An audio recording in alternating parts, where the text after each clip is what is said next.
आप सबको जय मसीह की।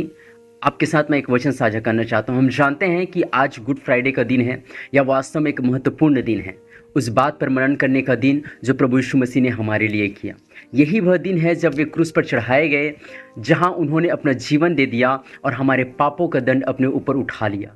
उन्होंने समस्त मानव जाति के पापों का भार अपने ऊपर उठाया और हर पाप के विरुद्ध अपने पिता के क्रोध को सहा। एक निर्दोष मनुष्य प्रभु यीशु, जो शैतान के कामों को नष्ट करने और हमारे जीवन के अंधकार को तोड़ने के लिए भेजे गए थे। यही वह दिन था जब उन्होंने उस कार्य को पूरा किया जो परमेश्वर ने उन्हें सौंपा था। हम जानते हैं कि पिछली रात अंतिम भोज की रात थी, वही रात जब यहूदा ने उन्हें पकड़वाया। पूरी रात उन्हें मारा गया, उन पर थूका गया, उनका अपमान किया गया, झूठे आरोप लगाए गए, फिर भी वे निर्दोष थे और अब वे एक मेमने के समान वध के लिए ले जाए गए।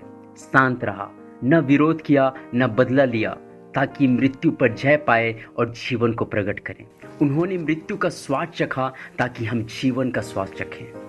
इब्रानियों 2:9 कहता है, पर हम यीशु को, जो स्वर्गदूतों से कुछ ही कम किया गया था, मृत्यु का दुख उठाने के कारण महिमा और आदर का मुकुट पहने हुए देखते हैं, ताकि परमेश्वर के अनुग्रह से वह हर एक मनुष्य के लिए मृत्यु का स्वाद चखे। जब हम इस वचन पर सोचते हैं तो हम देखते हैं कि यीशु स्वर्ग से आए, उन्होंने महिमा को छोड़ा, पिता का सिंहासन छोड़ा और मनुष्य बने ताकि परमेश्वर की इच्छा को पूरा करें। और यह इच्छा क्या था कि वो क्रूस पर चढ़ाया जाए, अपना जीवन दे और सबके लिए मृत्यु का स्वाद चखे। सोचिए, यीशु ने मृत्यु का स्वाद चखा। कैसे? पहली बात, यीशु ने हमारी सजा अपने ऊपर ले लिया। परमेश्वर का वचन कहता है, पाप की मजदूरी मृत्यु है। हम सब ने पाप किया, हम सब ने अपना अपना रास्ता चुना और परमेश्वर का वचन कहता है, पाप हमें परमेश्वर से अलग करता है। पर जब यीशु क्रूस पर चढ़ाए गए, उन्होंने वही दंड सहा जो हमें मिलना चाहिए था, ताकि हम अब पाप के अधीन न रहें, बल्कि उनके द्वारा स्वतंत्र होकर धार्मिक जीवन जी सकें। दूसरी बात, यीशु ने हमें अंधकार के पकड़ से छुड़ा लिया। पाप शैतान को हमारे जीवन में स्थान देता है मेरे प्रियों, और शैतान का केवल एक ही उद्देश्य है, नाश करना। और यीशु ने क्रूस पर मृत्यु, नरक, अंधकार की शक्तियों पर जय पाई। अब हम दासता पर नहीं, स्वतंत्रता पर जी सकते हैं। तीसरी बात, यीशु ने हमें परमेश्वर के क्रोध से बचा लिया। वचन बताता है कि पाप पर परमेश्वर का क्रोध आता है, पर यीशु ने उस क्रोध को अपने ऊपर ले लिया ताकि हम उस क्रोध से बच जाएं। अब यदि हम उनकी ओर मन फिराते हैं, परमेश्वर की ओर मन फिराते हैं, तो हम दंड नहीं, अनुग्रह और दया का अनुभव करते हैं।